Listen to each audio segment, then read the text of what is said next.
Apakah Prabowo bisa? Harusnya bisa, karena problem Prabowo hanya di Mulyono. Dan sekarang kekuasaan Mulyono makin lama makin melemah. Nah, a big question lain adalah di Luhut Binsar Panjaitan yang kelihatannya tidak terlalu aktif, tetapi kita tidak tahu di belakang layarnya. Jadi saudara sekalian, ada dua undang-undang yang memberikan cek kosong kepada Prabowo Subianto. Undang-undang Kementerian Negara pertama, dan yang kedua One Team Press. One Team Press juga bergantung pada Prabowo mau menunjuk berapa orang. Semua bisa di One Team Press kan, dan kemudian bahkan digilir ketuanya oleh presiden. Jadi sobat era sekalian, hati-hati ya. DPR akan berfungsi sebagai stempel lagi dan kemudian Indonesia akan jatuh pada era Orde Baru.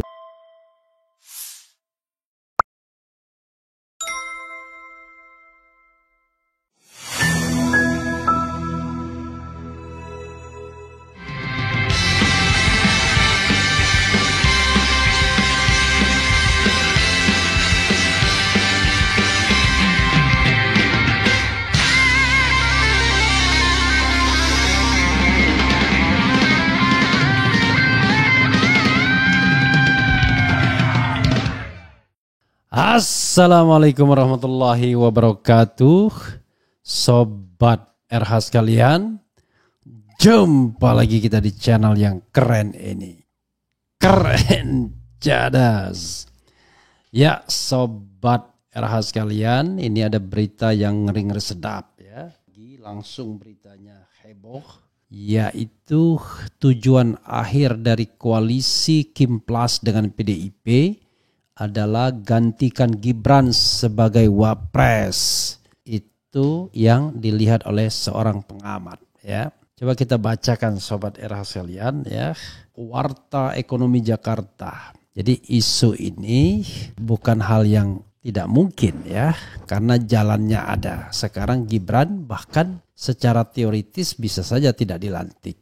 Sebagaimana yang sudah saya jelaskan melalui pasal 169 huruf E dan terutama huruf J Undang-Undang nomor 7 tahun 2017 tentang pemilihan umum, maka Gibran bisa tidak dilantik sebagai presiden kalau dibuktikan bahwa dia melakukan perbuatan tercela ya. Dan perbuatan tercela tidak perlu dibuktikan di pengadilan ya. Cukup ada kesepakatan dari Majelis Permusyawaratan Rakyat secara politik, maka Gibran bisa tidak dilantik sebagai wakil presiden terpilih. Kalau dia tidak dilantik, maka tentu saja akan ada pemilihan wakil presiden yang baru di Majelis Permusyawaratan Rakyat dari dua calon yang diajukan oleh presiden.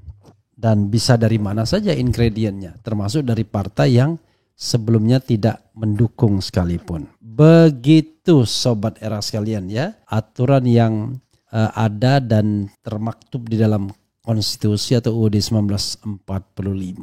Jadi dari sisi hukum memungkinkan, dari sisi politik juga sudah matang kelihatannya bagaimana Mulyono dan keluarga sekarang tersudut di pojok ring ya. Tidak banyak lagi yang membelanya. Yang kemarin mati-matian mengatakan membela, justru sekarang sepertinya tidak lagi membela. Bahkan dalam kebijakan pasir laut sobat era sekalian, Jokowi dikritik oleh pendukung setianya sendiri, yaitu Jokowi mania yang sudah bermimikri menjadi Prabowo mania. Bahwa itu dianggap sebagai menjual tanah dan air ya. Emmanuel Ebenezer yang mengatakan itu. Kita bacakan berita Warta Ekonomi ini ya. Warta Ekonomi Jakarta, pegiat media sosial Alifur Rahman mengungkapkan analisanya mengenai tujuan akhir koalisi Indonesia Maju dalam kurung Kim Plus berkoalisi dengan Partai Demokrasi Indonesia Perjuangan PDIP bagi pemerintahan ke depan. Menurut Alif, tujuan akhir Kim Plus berkoalisi dengan PDIP adalah untuk menggantikan posisi Gibran Rakabuming Raka sebagai wakil presiden wapres yang berpotensi besar dengan ketua DPR RI Puan Maharani ya. Jadi mungkin koalisi Kim Plus ke depan dengan PDI Perjuangan berada di dalamnya, itu tujuan akhirnya adalah menghentikan atau kemudian mengganti posisi Gibran Rakabuming Raka, ucapnya. Kalau tidak dengan isu Fufu Fafa, ya mungkin dengan isu-isu lain yang hari ini masih disimpan dan belum dikeluarkan imbuhnya ya. Sementara sebelumnya Ketua DPP PDIP Said Abdullah mengungkapkan jadwal pertemuan antara Ketua Umum PDIP dan Megawati Soekarno Putri dan Presiden terpilih Prabowo Subianto. Said mengatakan Megawati dan Prabowo kemungkinan besar akan bertemu sebelum pelantikan Presiden dan Wakil Presiden RI pada 20 Oktober mendatang. Pertemuan Ibu Ketua Umum dengan Bapak Prabowo Presiden terpilih ini hanyalah menunggu momentum hari-hari, kata Said. Dan insya Allah sebelum pelantikan Ibu Megawati akan bertemu dengan Bapak Prabowo, sambungnya. Sebelumnya Ketua DPP PDIP Puan Maharani juga mengungkapkan bahwa Ketua Umum PDIP Megawati Soekarno Putri akan bertemu dengan Presiden terpilih Prabowo Subianto dalam waktu dekat. Ia mengatakan pertemuan Megawati dan Prabowo merupakan bagian dari silaturahmi kebangsaan, tapi tidak menutup kemungkinan akan ada pembicaraan koalisi. Dirinya bahkan memperkirakan pertemuan tersebut akan digelar sebelum Prabowo dilantik sebagai kepala negara menggantikan Presiden Joko Widodo pada 20 Oktober mendatang. Silaturahmi penting, akan ada pertemuan, insya Allah iya, bahkan bahwa akan ada pembicaraan ke situ, pembicaraan koalisi, kita tunggu saja, kata dia. Jadi sahabat era sekalian, ada satu hal ya yang dibocorkan oleh Bocor Alus Tempo, yaitu soal pertemuan ini memang tunggu hari, tetapi ada sedikit kendala ya. Kendala gengsi ya. Seperti perang bubat ya. Apa itu? Ya, seperti halnya mereka yang menemui Prabowo, kubu Prabowo menginginkan pertemuan itu diadakan di rumah Prabowo, baik itu di Hambalang maupun di Kertanegara, terutama di Kertanegara. Dan tidak ada alasan bagi Megawati untuk tidak datang karena SBY pun datang ke Kertanegara.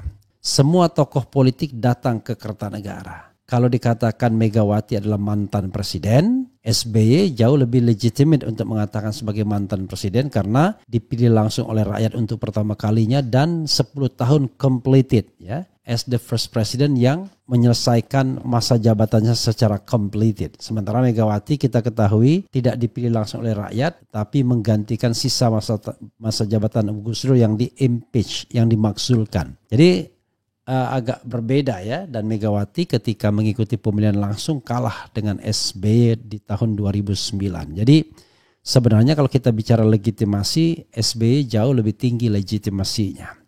Tetapi kita tahu bahwa Megawati selama ini ya tidak pernah mendatangi orang. Ya, selalu ingin diperlakukan sebagai senior dalam politik Indonesia, dan itu dia pertahankan terus-menerus sehingga dia tidak pernah datang tetapi mendatangi.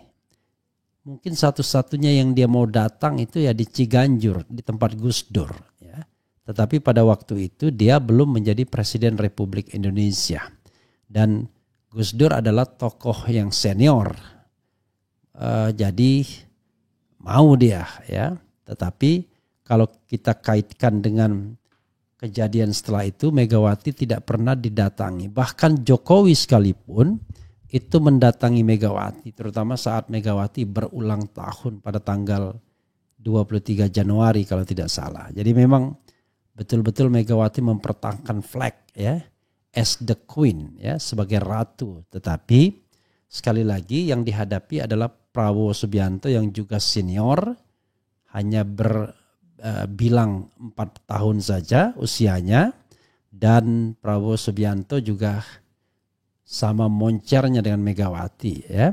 Bedanya adalah dia baru terpilih sebagai presiden, sementara Megawati terpilih sebagai presiden pada tahun 2001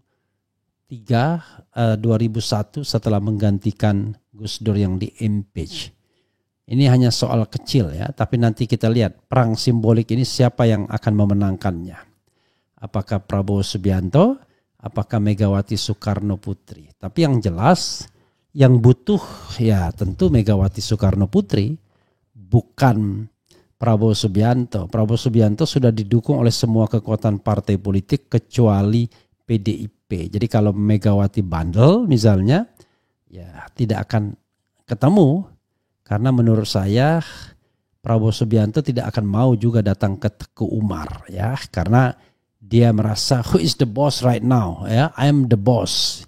Karena itu tidak ada orang yang didatangi, tapi dia akan tidak ada orang yang tidak mendatangi ya. Jadi Prabowo tidak akan mendatangi tempat lain, tetapi ia yang akan didatangi. Jadi itu psikologi Sobat Era sekalian. Sama seperti dia mengatakan di depan Surya Paloh, dulu saya anak buahnya Surya Paloh di Golkar katanya. Tapi sekarang Surya Paloh anak buah saya. Itu menunjukkan bahwa dia memiliki kepercayaan diri setelah elected as the president ya. Dengan 58-58 ya. Di tengah kontroversi, tapi it happen bahwa dia terpilih. Jadi itu saudara sekalian. Dan kalau Megawati mau berendah hati, bukan tidak mungkin kemudian Puan Maharani akan menyeruak sebagai wakil presiden. Mungkin sebagai ketua DPR tidak akan tertarik lagi dia. Dan kalau seandainya undang-undang MD3 tidak dikocok ulang, maka PDIP berpotensi mendapatkan 2 jabatan sekaligus. Selain sebagai ketua DPR, PDIP juga akan mendapatkan porsi sebagai wakil presiden. Kenapa PDIP dan Puan Maharani? Ya tentu itulah harganya. Sementara partai-partai lain tak berharga di mata Prabowo Subianto. Karena mudah sekali.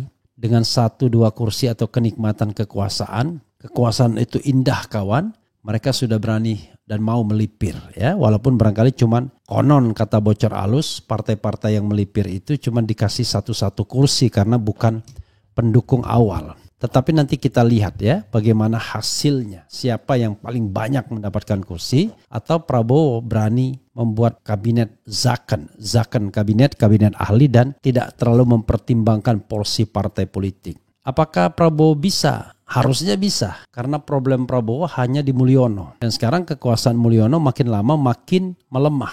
Nah, a big question lain adalah di Luhut Binsar Panjaitan yang kelihatannya tidak terlalu aktif, tetapi kita tidak tahu di belakang layarnya. Ya, ada isu yang mengatakan dia minta 10 kursi kementerian, tetapi saya tidak bisa memverifikasi apakah isu itu benar atau tidak. Karena sekarang itu anggap saja hoax. Tapi apakah ada upaya di belakang layar bagi LBP untuk minta jatah menteri? I don't know exactly.